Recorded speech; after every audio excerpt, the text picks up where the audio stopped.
Welcome to Chiba's Visiting Lecture Series. I am Parminder Sachdev, co-director of the Centre for Healthy Brain Aging at the University of New South Wales in Sydney. Before we begin, I would like to acknowledge the traditional custodians of the lands from which we all hail. For our centre, it is the Bedigal people of the Eora Nation, and I pay my respects to their elders, past, present, and emerging. Today, we are especially privileged to host Professor John O'Brien. Hello, John. Hi, Parminder. It's a great pleasure to be here. So, just a brief introduction to Professor John's various achievements. He is Professor of Old Age Psychiatry in the Department of Psychiatry at the University of Cambridge. He's also National Institute for Health Research Emeritus Senior Investigator, a Fellow of the UK Academy of Medical Sciences, and the NIHR National Specialty Lead for Dementia. His research interests include the use of neuroimaging as a diagnostic and prognostic biomarker in dementia, and the diagnosis and management of Lewy body dementia and vascular dementia. He has published over 500 peer-reviewed papers and 7 books on these topics. He's a member of national and international guideline and consensus groups, including those of the NICE, the European Stroke Association, and VASCOG, of which he is also the treasurer. I should add that Professor O'Brien has a long association with Australia, having spent many years in Melbourne, and we're proud to call him an honorary Australian. A live Q&A will follow Professor O'Brien's presentation, and you can, through the talk, put in your questions by using the Q&A tool at the bottom of the screen. Professor O'Brien. Well, thanks, Parminder, for that kind introduction. It's a great pleasure to be with you, virtually at least, to speak to you today about Lewy body dementia. And so the topic today is improving the diagnosis and management of Lewy body dementia. First, here are my disclosures, which I'll just leave up for a second. So what is Lewy body dementia? Well, it's a term we use as a sort of umbrella term to describe 2 very closely related conditions, but which can present quite differently. One is dementia with Lewy bodies, where dementia comes first and other symptoms, particularly motor symptoms, either don't happen at all or occur during the course of the disorder. And the second is dementia in Parkinson's disease, where the motor symptoms are very predominant. People often have established Parkinson's disease for many years and then later develop dementia. And I'll be talking about both today. And when I talk about DLB, I'll try and talk about DLB, PDD. And if I use the term Lewy body dementia, I'm really referring to both conditions together. So Lewy body dementia is a degenerative dementia. It's characterized by the presence of synuclein deponition. So it's a synucleinopathy with characteristic clinical and pathological features. So as well as the synuclein being deposited in the form of Lewy bodies and neurites, there's also a variable extent of Alzheimer's pathology, but never to the same extent really as in Alzheimer's disease, or not in most cases.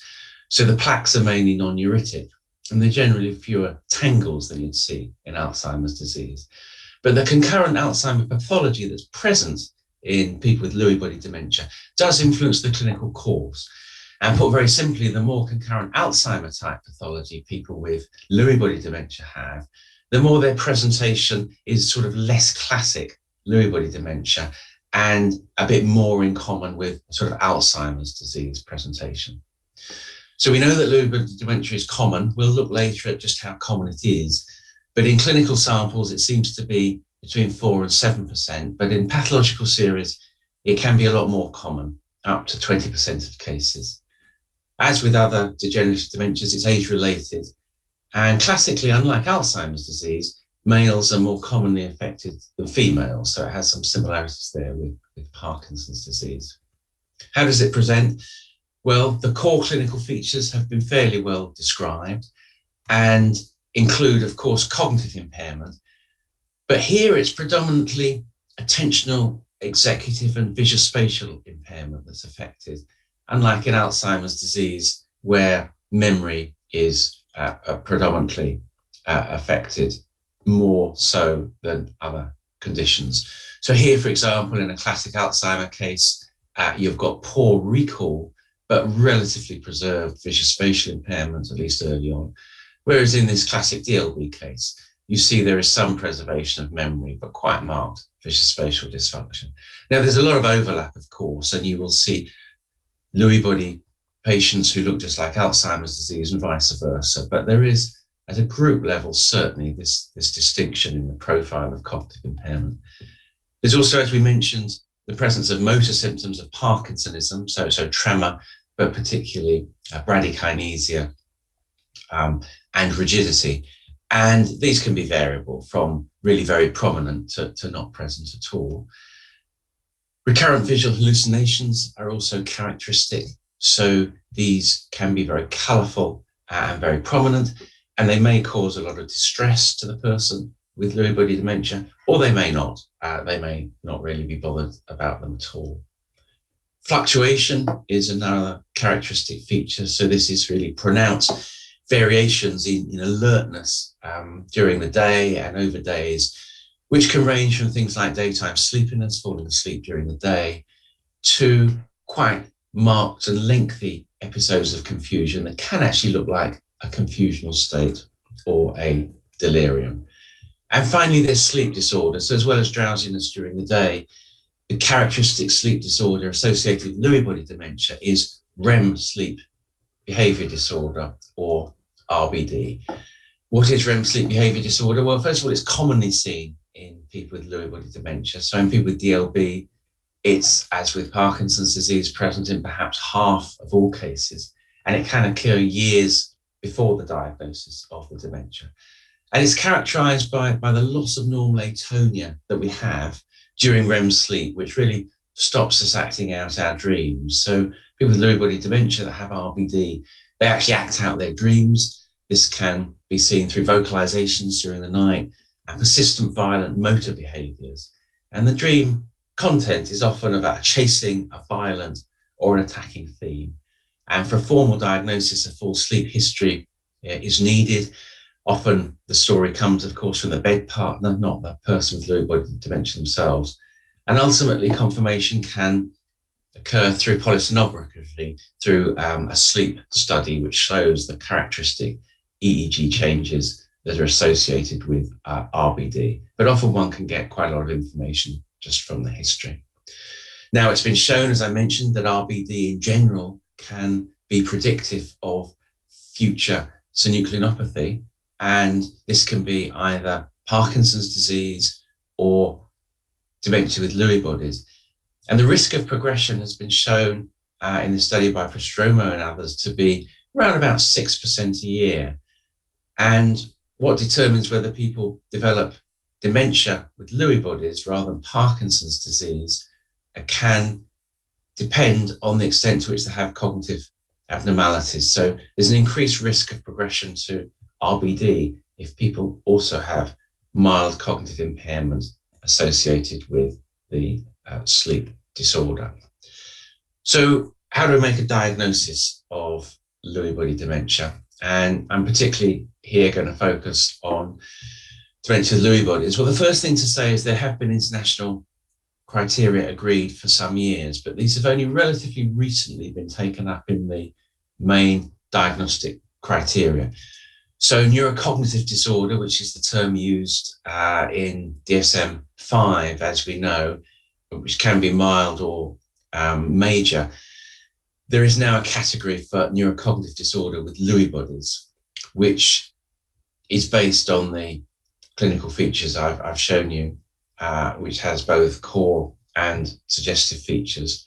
The international criteria for dementia with Lewy bodies have moved on slightly from that and have now been expanded in the light of new evidence. So the classic triad that there was before of recognizing DLB, which was fluctuation, recurrent visual hallucinations, and Parkinsonism, to that triad has now been added REM sleep behavior disorder for reasons that we've just been looking at.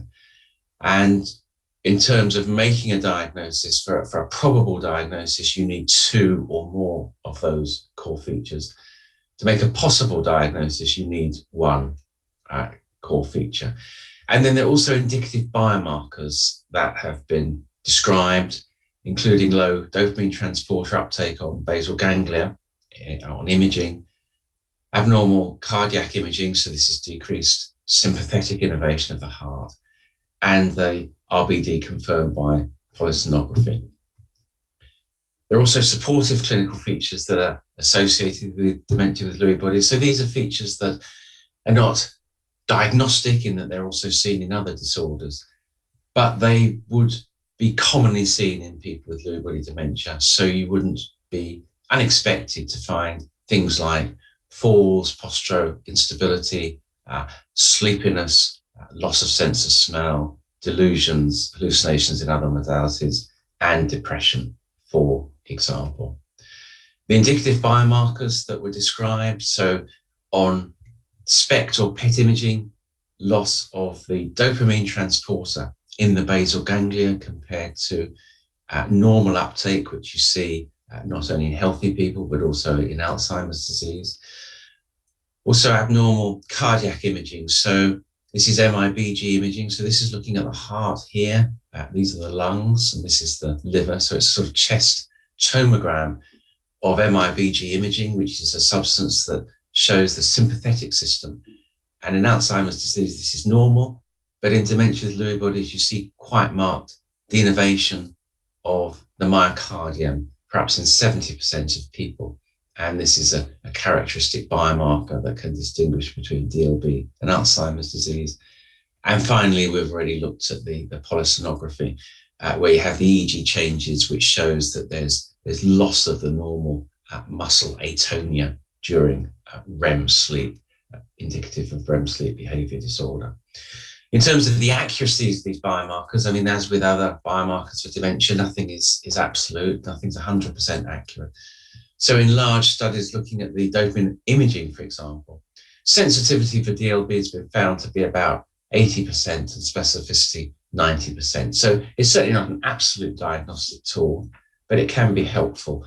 Recognizing, though, that 1 in 5 cases of DLB will actually have a normal dopamine scan. So normal dopamine scan doesn't rule out DLB, and the same would be true for MIBG cardiac imaging. There have also been other biomarkers which have been described as supportive biomarkers. So again, these are features that may commonly be seen in people with DLB, may even point you a little bit towards the diagnosis, but are not specific enough to be taken up in the main diagnostic criteria. And this is preservation of the medial temporal lobe on MRI, compared particularly with Alzheimer's disease, for example, but also with frontotemporal dementia, where you also see quite marked hippocampal atrophy. Abnormal perfusion or metabolic imaging on SPECT or PET. So characteristically, in both Alzheimer's disease and DLB, you do see hypometabolism on PET imaging, posteriorly, anteriorly to some extent, and in the temporal lobes. But the 2 changes that are characteristic of DLB rather than Alzheimer's disease are some degree of relative preservation of the medial temporal lobe, similar to you see on structural imaging. But also what's seen here, this very marked preservation of metabolism, I should say, in the posterior cingulate. So you see the posterior cingulate very preserved here in DLB, whereas in Alzheimer's disease, changes in the posterior cingulate are very characteristic of AD. And this kind of preservation of the cingulate in a sort of sea of hypometabolism has been given the wonderful name, the cingulate island sign, where you see this island of preservation. And the other supportive feature that's been described is slow wave activity, I should say, on the EEG with fluctuations. This is during wakefulness. So EEG slowing also associated with DLB. So how common is DLB? We talked about different rates, and one thing we did through a program in the UK, the Diamond Lewy program, so that was all about improving the diagnosis and management, and I'll refer to some of the findings from that program. We simply wanted to look at how commonly a diagnosis of DLB and a diagnosis of PDD were made in the NHS by routine clinical services, by clinicians. And just focusing here on DLB, we looked at almost 10,000 consecutive people who were referred for assessment for dementia. And of those who are diagnosed with dementia, we found that almost 5%, actually 4.6%, were diagnosed with DLB. And we did a comparison of DLB diagnosis between two different regions, one in East Anglia around Cambridge and one in the northeast around Newcastle. And we found some interesting differences in diagnostic rates. Newcastle, of course, a home of DLB research, and we did find evidence of higher rates, significantly higher rates, almost 6% in the northeast compared with about 3% in East Anglia. And obviously these might reflect true differences in prevalence rates between the two regions, or they may reflect differences in diagnostic behaviour and awareness. And we did find some evidence that it might well be due to variations in diagnostic behaviour. So, for example, we found significant variation between services. So there were services in East Anglia that had very high diagnostic rates, and also services in the northeast that had low diagnostic rates compared to others. So it seemed as much a variability between services in the same region as between different regions that was really driving this change. And this was further supported really by looking at cases that received a clinical diagnosis of DLB, looking at the extent to which they met criteria regarding the consensus diagnosis. So what we found, first of all, was that there were not many cases diagnosed at the sort of possible DLB stage. So that would be this group here, where you've only got one core feature. So very few cases with one core feature are actually called Lewy body cases clinically. What we find is that most cases diagnosed clinically with dementia with Lewy bodies either meet or exceed the threshold. And this did vary between regions. So in East Anglia, so this was the region, remember, with the lower diagnostic rates for dementia with Lewy bodies, more cases with the diagnosis actually had a higher number of core symptoms than in the northeast. So it was almost as if in East Anglia, people were not labelled as having dementia with Lewy bodies until they had 3 or more of the core features of probable DLB. So it looked like the diagnostic threshold was much higher in East Anglia, which might explain why overall fewer cases were diagnosed.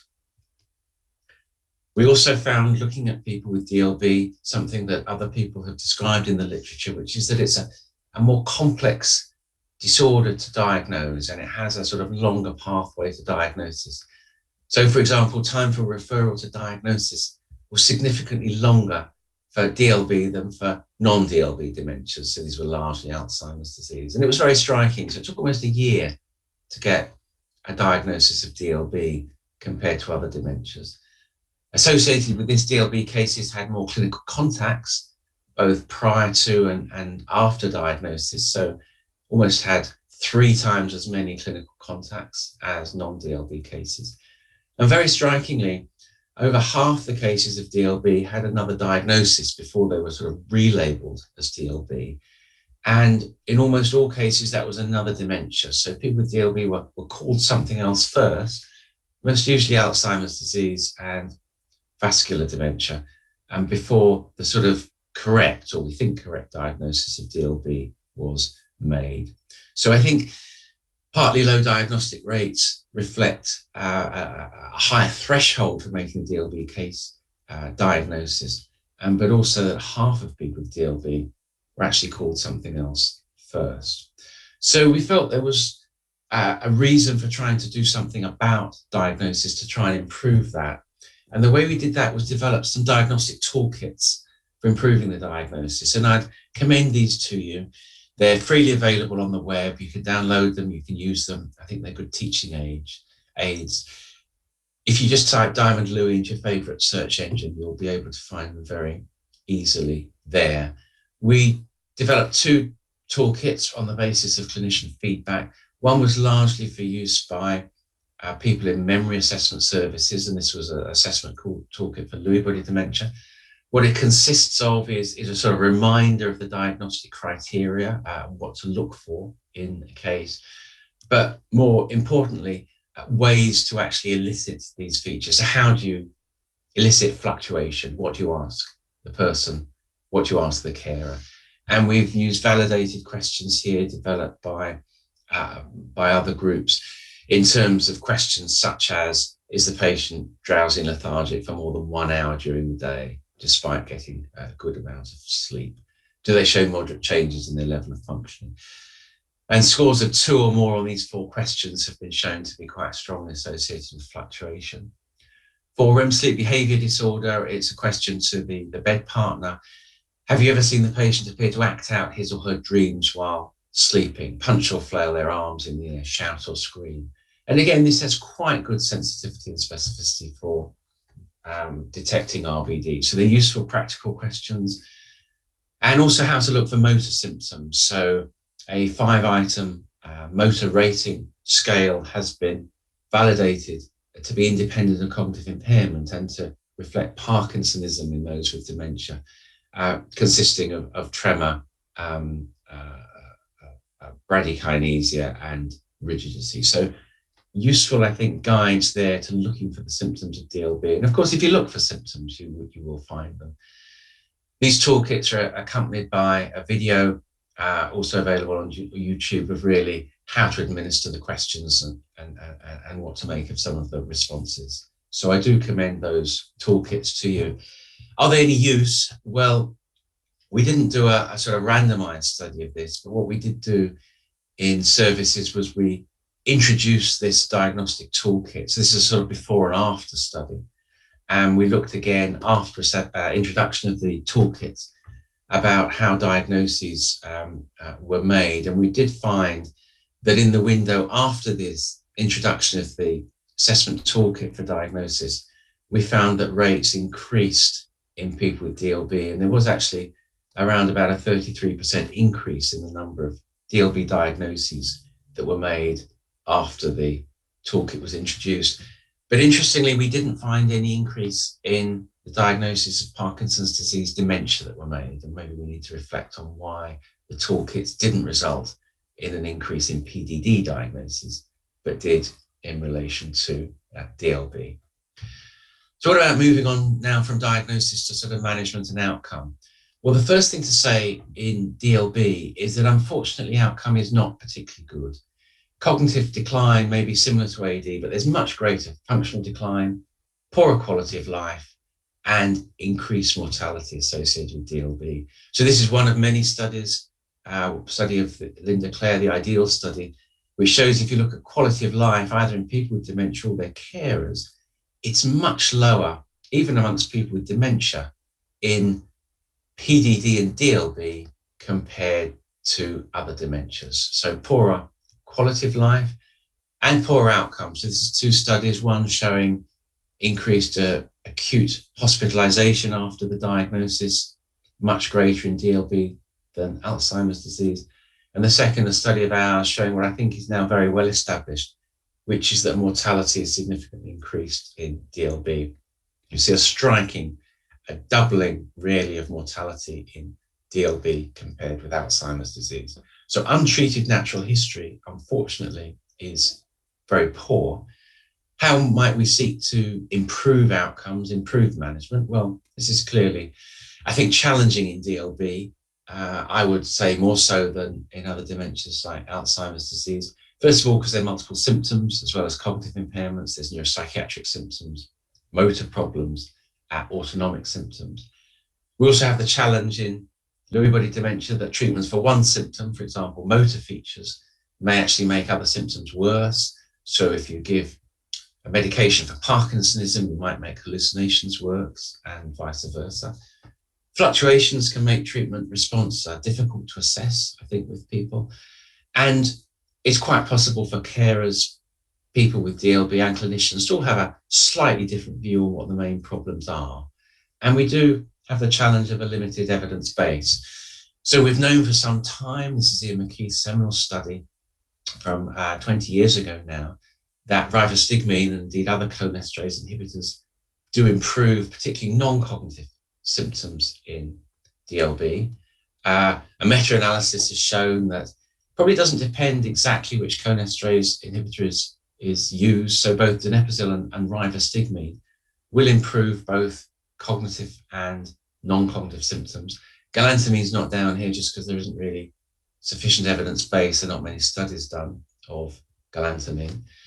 As well as cognition improving, we see other symptoms improving. So this is a study of Mori of donepezil and shows that as well as an improvement in MMSE, which they found, they also showed improvements in delusions, hallucinations, also in terms of fluctuations as well, maybe not so in some of the other symptoms, but certainly cognition, certainly fluctuations, certainly hallucinations and delusions have been shown to improve on cholinesterase inhibitors in DLB.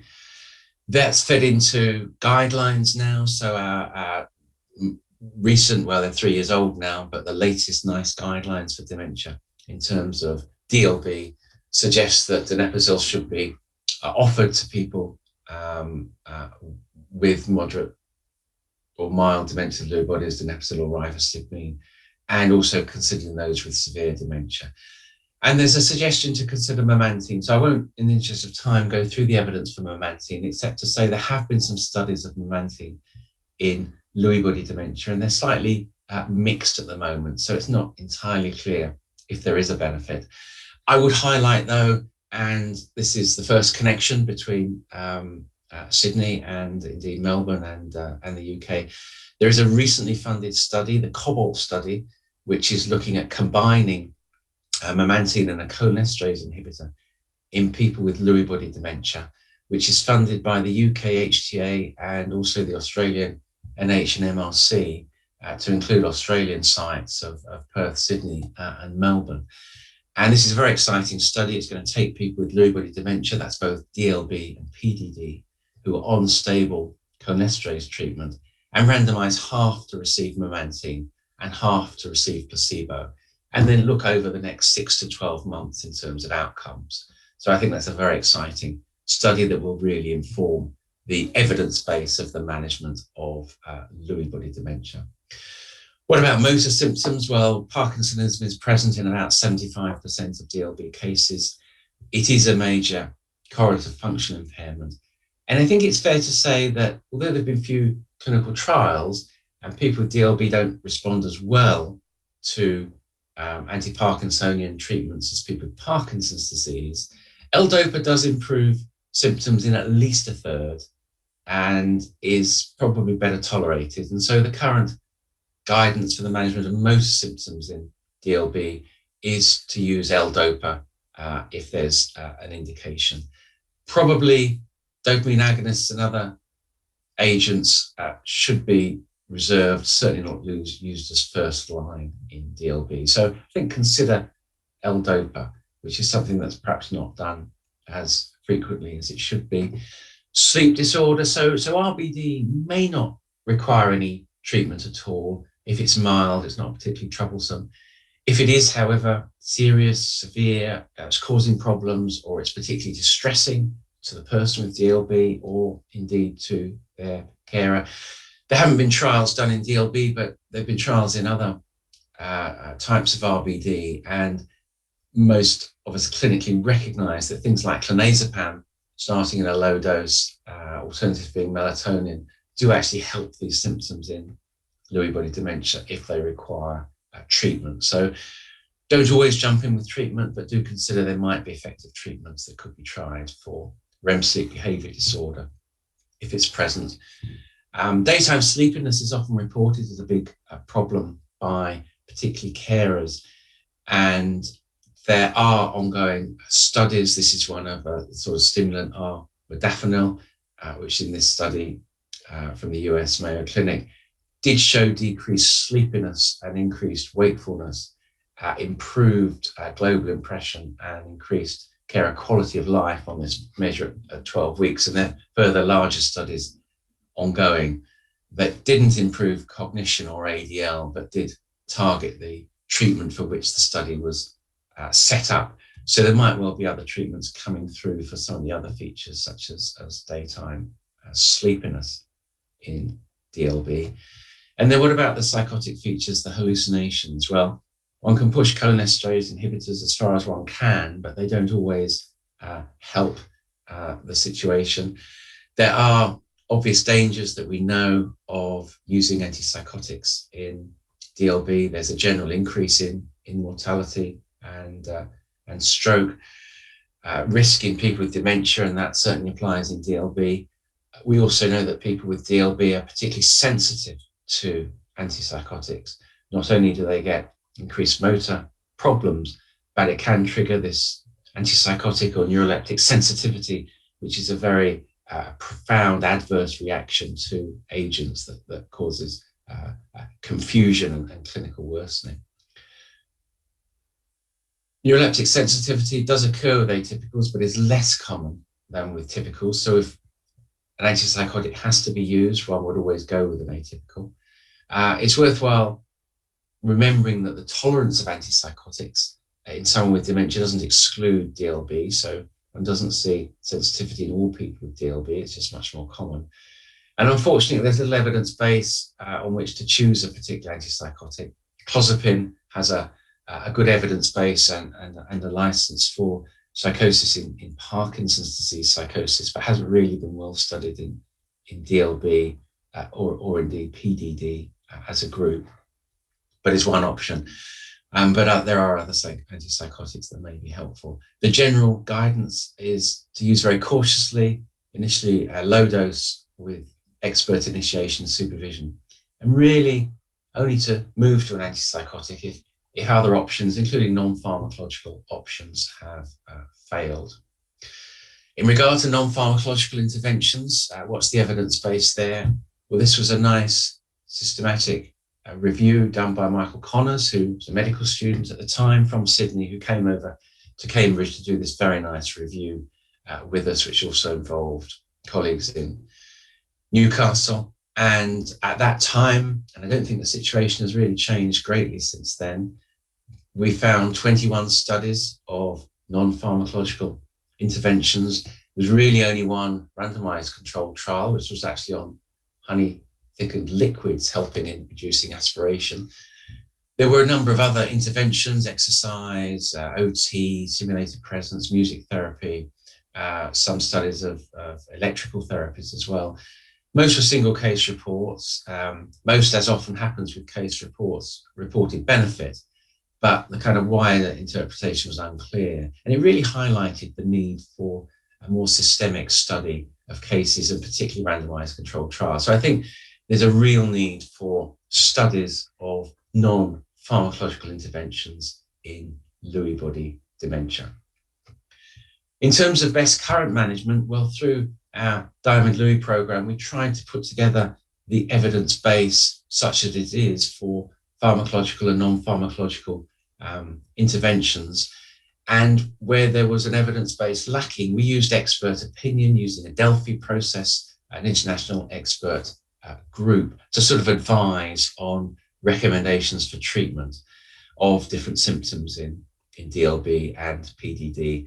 And the toolkit we produced was a combined one actually for Lewy body dementia. So it covers both dementia with Lewy bodies and Parkinson's disease dementia. And the reason for that was really, when we looked at the evidence base, really the same sort of treatments for symptoms were applicable to DLB and PDD. Sometimes the evidence base was greater for one than the other, but expert opinion then indicated that the same sort of management approaches were broadly similar for both disorders. So it is a single toolkit covering both.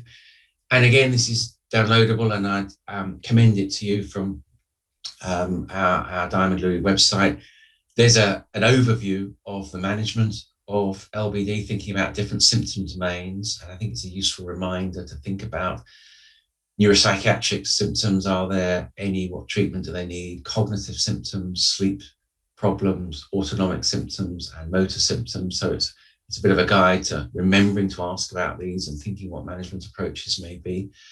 Then there's a much more detailed symptom summary that goes into the evidence for each of those and gives some recommendations, and a sort of underpinning reference guideline which gives the actual details of the evidence that was used to produce this particular toolkit. So that's just an example of what the overview looks like, as I see, with sort of headline messages under each of the domains, which one then can look into in a little bit more detail, particularly obviously if people have features. And it's about things to do, and it's also about things to stop and things not to do, because sometimes deprescribing is as important as prescribing. So it's quite a holistic toolkit that combines both pharmacological and non-pharmacological approaches. Now, we introduced this toolkit into routine clinical care in a pilot study, and our aim in doing this was not so much to demonstrate sort of efficacy or benefit, because it was very much underpowered for that. It was really to see if clinical services could use this toolkit in routine practice, and to see if clinicians found it was beneficial, and to see if we could pick up any hints of benefit from the toolkit in people with Lewy body dementia and carers. So what we did was a 6-month study. We looked at 23 services. We randomized half the services. So this was cluster randomized study. So half the services got the management toolkit, the other half continued with usual care. And we recruited people with DLB in those services and their carers. And we just looked at their outcomes. And we did find some evidence of benefit in people who were in the active, the sort of management toolkit arm. So, for example, in a care rating of outcome, we found that there were differences between those who received usual care and those who received the toolkit. You'll see, actually, I mean, the striking thing for me about this graph, and it fits with the poor outcome I was talking about earlier, is that if you look over 6 months, nobody is really better, even in the toolkit arm. People are either unchanged or they're worse. So this is a deteriorating condition. And what we're really finding is slight less worsening in those who are given the toolkit here compared to usual care. It's not actually an improvement. It's slightly less worsening. And I think this is how often, unfortunately, we need to think about management in degenerative diseases. It's sort of slowing worsening. It's not really at the current time improving things a great deal. So we found that in terms of the care rating of people. We also found in terms of care outcomes that there was less depression and less burden as measured by the Zarat in terms of people who were given the toolkit intervention compared to usual care. But again, there was a slight improvement in depression, but in terms of the burden, it was a sort of less worsening, if you like, in the toolkit arm. So I think really here an example that you can put toolkits into clinical services, clinicians will use them. We had very positive feedback from clinicians, and there were some signals that people in the services that were using the toolkits did slightly better than in services that didn't. The challenge both in that study and other studies in Lewy body dementia, of course, is how do you actually measure outcomes? And this is the third Sydney connection. We were delighted to have Eli Matar come to spend some months with us in Cambridge pre-COVID, fortunately, when we were free to travel. We very much hope we get back to that state soon. And what Eli had an interest in was in outcome measures in DLB. And what he particularly wanted to do was to use the data from the Diamond Lewy study, the sort of naturalistic data, outcome data, and to say, well, over a 6-month study, is there evidence that we can actually use some outcomes in future trials? Now, to do that, you've got to show that the outcome measure itself changes over 6 months in sort of untreated people. Otherwise, if you can't show that there's a decline on a measure, you're not really going to show that you can alter that decline.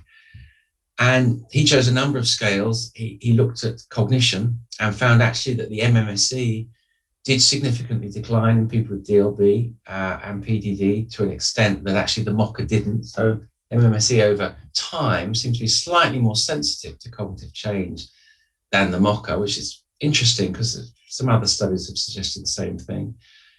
He found there was a significant change in motor symptoms on the UPDRS. So again, a significant change in the Lewy body group over 6 months.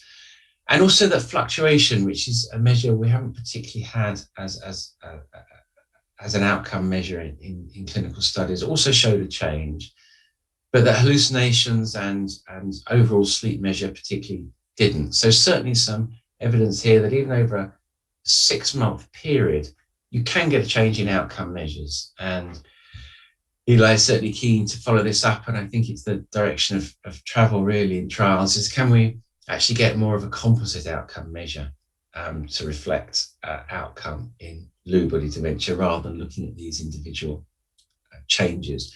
But nonetheless, some hope that we will be able to move from current scales maybe to get outcome measures for Lewy body dementia. That's largely thinking about symptomatic, although it would apply to disease-modifying studies. So is disease modification possible in Lewy body dementia? Can we target disease mechanisms? Well, there are potentially many disease mechanisms that are of relevance in Lewy body dementia. These obviously range from the deposition of alpha-synuclein, concurrent Alzheimer's pathology that we talked about. We've heard a lot recently about aducanumab and other antibodies in amyloid. How appropriate might it be to use those in DLB? We've also got a lot of other tau studies ongoing in Alzheimer's. Might that be suitable for DLB? Inflammation is a big topic at the moment in several dementias, including DLB, and there are also other targets such as neuronal function and plasticity. So a lot of potential disease mechanisms.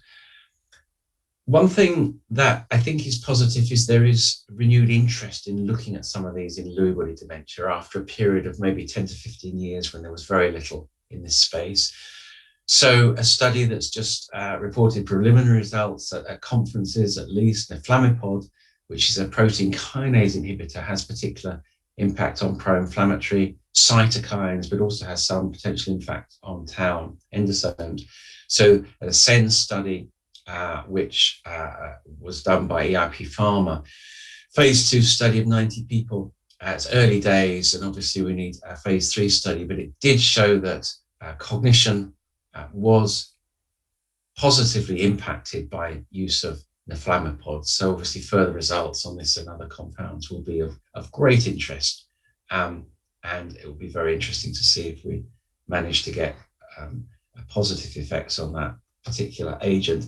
But also, as mentioned, I think there are other disease mechanisms where we can now begin to target DLB and start to plan studies in a way that we couldn't before. And if we combine that with looking again at outcome measures, as Eli and others are doing, I think we can start to move the clinical trials agenda in Lewy body dementia further forward. So just to sum up, as my time is pretty much up, I would encourage you to think about dementia with Lewy bodies. When you see people with dementia, I think it's important to diagnose. I do think the management is different from other dementias. And because we know that a lot of people, almost half of people with DLB, are actually labeled as some other sort of dementia first, it's not just about thinking of DLB symptoms at the time you first see someone with cognitive impairment or dementia. It's actually thinking about reviewing that diagnosis as time goes by. So think about REM sleep behavior disorder, ask that question about sort of dream enactment, think about fluctuation and somnolence, ask about daytime drowsiness and those other features, think about hallucinations, again, ask about that of people with dementia and the carers. And also remember to look for tremor and Parkinsonism, and if that develops during the course of the dementia, that might well indicate DLB. If diagnosis is in doubt, do consider investigations for some of the indicative and supportive biomarkers. I know access to these varies tremendously. I know in Australia there's PET imaging for the monoamine vesicle transporter, not perhaps for the dopamine transporter, but results I think are broadly similar. Also structural imaging, thinking about that preservation of the medial temporal lobe, and also thinking about possible use of polysomnography. In terms of management, take a holistic approach. Not all symptoms will require treatment if they're not troublesome. Get a pattern of what problems the person has, how they impact on their lives, the lives of others around them, the carer. What are the key symptoms that may require treatment, because they're the ones that will be targeted first. Think about non-pharmacological interventions. Think about whether there are any exacerbating features, whether there needs to be some deprescribing to help. So it's quite broad, thinking about the management of DLB. A general rule, cholinesterase inhibitors are beneficial for cognitive and non-cognitive symptoms. So if there are not contraindications, I think they should be prescribed. But do remember, of course, the other features in the main domain areas that we talked about: sleep, motor, neuropsychiatric, and autonomic. And when the Cobalt study gets going later this year, hopefully, do remember that.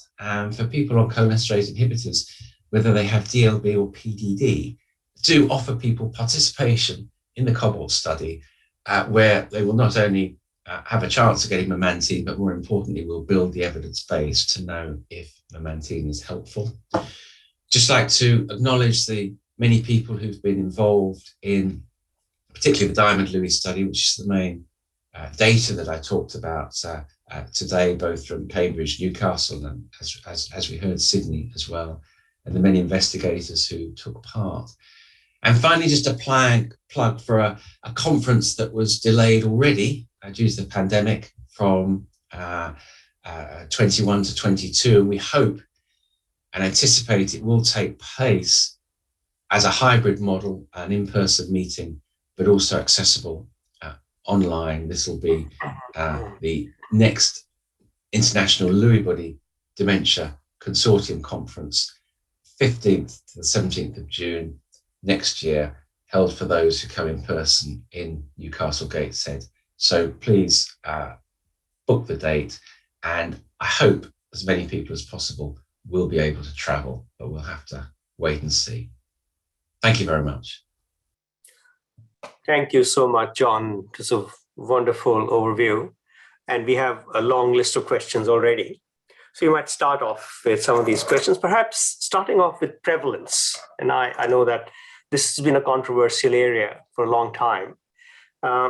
Do you think this figure of 6%, around 6% of dementia presenting to clinics is reasonably reliable? Are there any other studies anywhere else in the world? It's just UK data.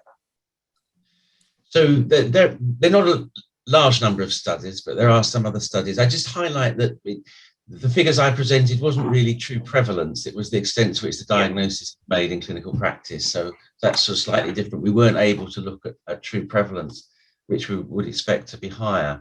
But this figure of round about 5-7% is emerging, I think, from a number of areas, including epidemiology and sort of expert clinical opinion as the likely rate of detection.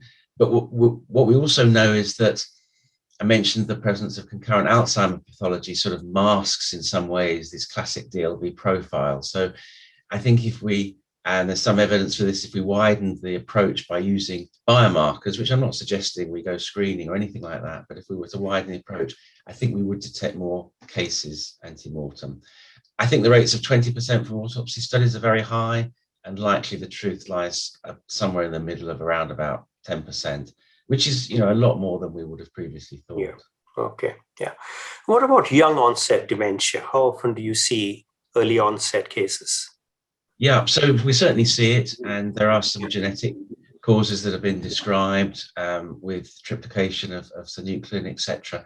So it's definitely there. I don't know of studies that have looked very carefully at rates of DLB in younger people, but I would say similar sort of rates of 5 to 10%. Okay. Now, in terms of diagnostic workup, what is your usual practice? Would you do DAT scans, for example, and MRBG scans on all your patients when you seriously suspect DLB? So this, I think, is a really great and quite complicated question, but I'll answer it as briefly as possible, which is that we know that all our biomarkers for DLB, whether that's dopaminergic imaging, transporter imaging on PET or MIBG heart imaging, because we know that they're not 100% accurate, there's going to be a false positive and a false negative rate. And if we use these tests in everybody, it can sometimes confuse the clinical picture. So what I mean is, if you have someone with a full-blown host of DLB symptoms, they meet criteria, you say, I'm just going to send them for an MIBG scan to confirm it. Maybe they're one of the 1 in 5 who has a normal scan, and then sort of what do you do? So I think the place of investigations at the moment is when there's sort of some uncertainty. So we know that the clinical diagnosis, if they meet criteria, we know that's fairly good in positive predictive value of about 80% at autopsy if there being a case. In cases where there's uncertainty, then maybe there's only one symptom, or maybe there are 3 symptoms, but they're all a little bit vague and you're not quite sure, then I think that's the place for investigations to be used. Yeah. And so that would be my practice. Yeah. And in choosing between, say, a DAT scan and MIBG scan, how do you decide that? Yeah, so I think it's availability largely. Okay. In some parts, so in Europe and the US now, DAT scan is a licensed tool for DLB, so that's given some degree of prominence. I think the data is slightly stronger for the dopamine imaging over MIBG imaging, but I think MIBG imaging is very good if you don't have access to that. In the NICE, guidelines, there was a hierarchy given, which is use dopamine imaging. Then if you don't have access to that, use MIBG. And sure. I think that's and reimbursement, someone wants to know about reimbursement. In the UK, is it reimbursed? Yeah, so we don't sort of, as you know, have a sort of formal reimbursement system. It's sort of whether things are available through the NHS, and both dopamine imaging and MIBG are available through the NHS. So a number of questions about sleep disorders. And one of them, of course, is if the other sleep disorders, say somnambulism or narcolepsy, are they early indicators of something like DLB or not? Or is it very specifically RBD? So I think that's another great question, because DLB is associated with a lot of sleep issues, if you like. The only disorder that's been very robustly associated with it is RBD. I don't know of other associations with other sleep disorders. So I would say, until we get more evidence that there isn't likely to be a strong relationship or a relationship at all between other disorders and Lewy body dementia. Okay. And in your experience, how early might you note RBD? Say, how many years before other features present? Well, it's highly variable, like much of what we deal with in dementia and DLB. So around half or slightly under half of subjects, people with DLB at presentation, won't have RBD at all. So they won't have developed it, and they may never develop it. Of those who do, then you could get anything from it recently developing to someone having it for 20 or 30 years. So I think to talk about sort of averages is quite difficult. You might say, well, on average, it might be 5 to 10 years before, but that kind of masks huge variation between different people in terms of when they develop RBD. Yeah. Okay. So we recently had a patient who was in middle age, I think in his 50s, with significant RBD. So in a case like that, would you worry? I mean, there were no other features, no Parkinsonian features, and no cognitive decline. So in a case like that, would you worry about development of neurodegeneration? Well, I would worry in the sense that studies show it's a risk factor for progression to a synucleinopathy. That doesn't mean everyone's going to develop it, but if people live long enough, the evidence seems to me quite likely that people will develop one of the synucleinopathies. Okay. So there are a few questions about pathophysiology. I'm not sure whether, because you didn't have enough time, I think, to cover pathophysiology, really. So we'll see if we get time later. Perhaps some of these questions can be answered subsequently. You also didn't have time to go over PDD, but there was this 1-year rule that we used to hear about. What is the status of that 1-year rule between DLB and PDD? Yeah, well, another great question. I think we see that as a slightly artificial line in the sand in a kind of normal curve or a spectrum of disorder. And one might say, what's the point of it when you've got people with dementia on the one hand who have minor motor symptoms which might progress, and people on the other with established Parkinson's disease who have minor cognitive impairment and progresses, and you've got everything in between those two, which I think we do have. I think the reason for keeping the line in the sand, at least with regard to research studies, is because if we don't do a bit of division and categorical diagnosis, we're never going to be sure that doesn't have some sort of use. And I think increasingly studies that are being designed in terms of clinical studies are taking a broad spectrum of DLB and PDD, but both having the ability to combine them in analysis, but also segregate them into DLB and PDD.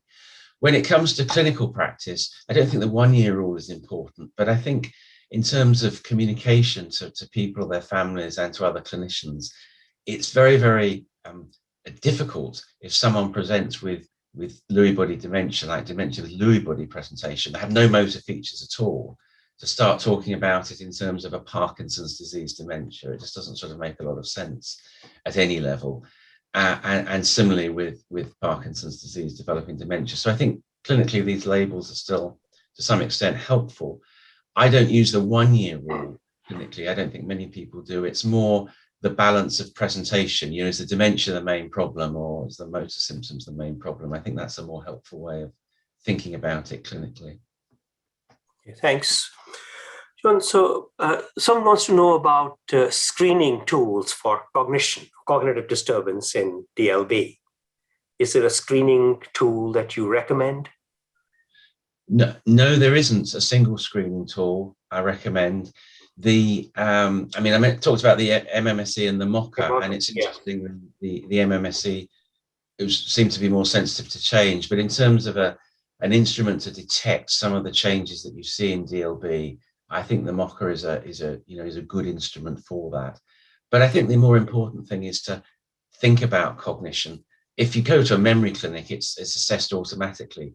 If you're in a movement disorder service, it might not be. And I think the important thing is not so much which scale to use, although I think the MOCA is the one people tend to like to use. It's more just thinking about memory and cognition and asking questions about it and doing some tests. Yeah, okay, thanks. So, that the toolkit that you prepared is really excellent. And I think we hope to look at it and perhaps use it in memory clinics in Australia as well. But one question is whether there's been any health economics modeling in relation to assessment and intervention for DLB and the economic burden that DLB poses. Yeah, there's been a bit. It's not necessarily in response to interventions, but DLB has been shown to be a more costly condition than Alzheimer's disease in terms of resource use.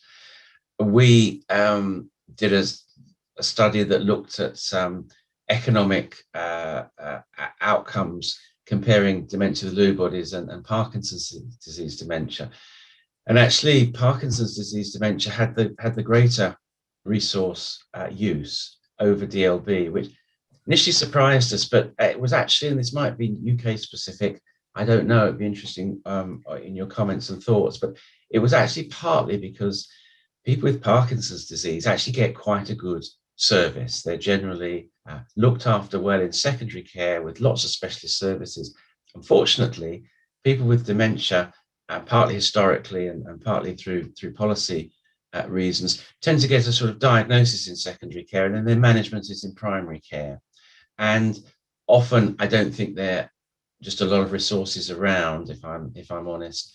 And I think that's to some extent. So I'm not sure that necessarily reflects the needs of people, although it may. I think it might reflect the different sort of management pathways. Sure, thanks. Some of these questions have come from Karen Weenan from Ireland, who's part of the Global Brain Health Institute, I think. And she's setting up Lewy Body Ireland as a non-profit. So maybe she'll be in touch with you directly about that. Certainly, that's very exciting development. There are some questions about management. And one question is, of course, use of monoclonal antibodies and whether aducanumab or something like that would have any benefit. So you do see some plaques, although non-neuritic plaques in the brain. Do you think they contribute to cognitive deficits? And would aducanumab or something like that have a benefit? So I think it's a question that needs to be answered. We need to know whether removal of amyloid in Lewy body dementia is helpful. I'd make just a couple of comments. Yeah. First of all, about 60% of people with dementia with Lewy bodies have positive amyloid scans in the mild to moderate stages when you might want to give treatments like aducanumab. Slightly fewer probably at the earlier stages, but that hasn't been well looked at. So you're probably talking about a treatment that might be applicable to around half of people with DLB, assuming that one would need a positive scan to start therapy, which is a whole nother discussion whether you would or whether you wouldn't. Assuming you do, it's applicable to about half of people. Now, I think in people with dementia with Lewy bodies, there are a number of contributors to the cognitive decline. The synuclein, I think, is the main driver.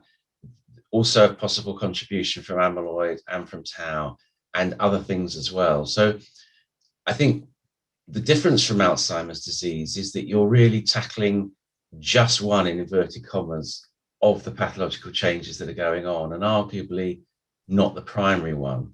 So what I would anticipate, if the studies were done over a long enough time and at the right stage of illness, is you would perhaps see a signal. I'm not even going to say probably see a signal. You'd perhaps see a signal from the amyloid removal, but I think it would be a lower signal than we see in Alzheimer's disease, which, as we know, is subject to a lot of debate. So I think the studies need to be done. I think it's an important question.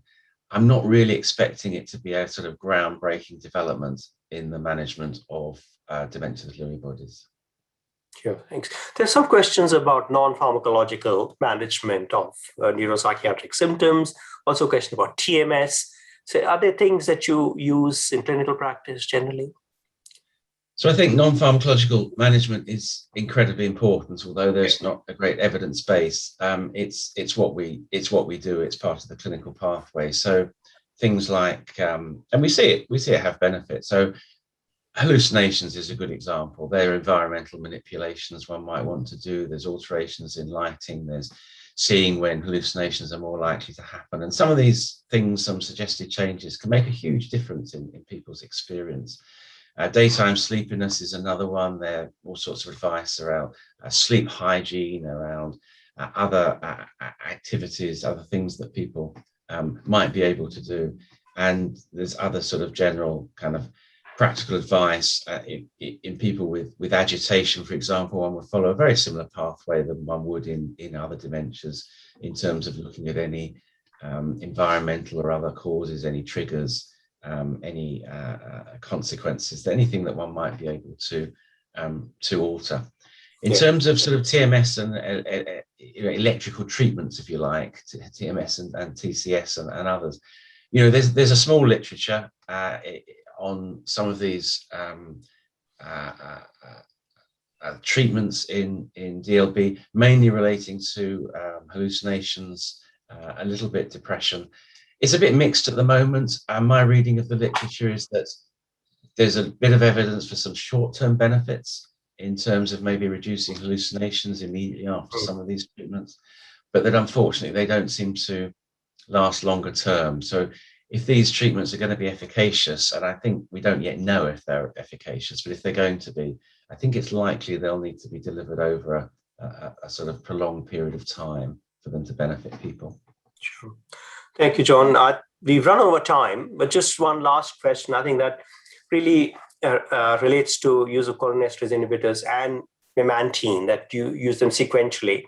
You see them together. How do you do in practice?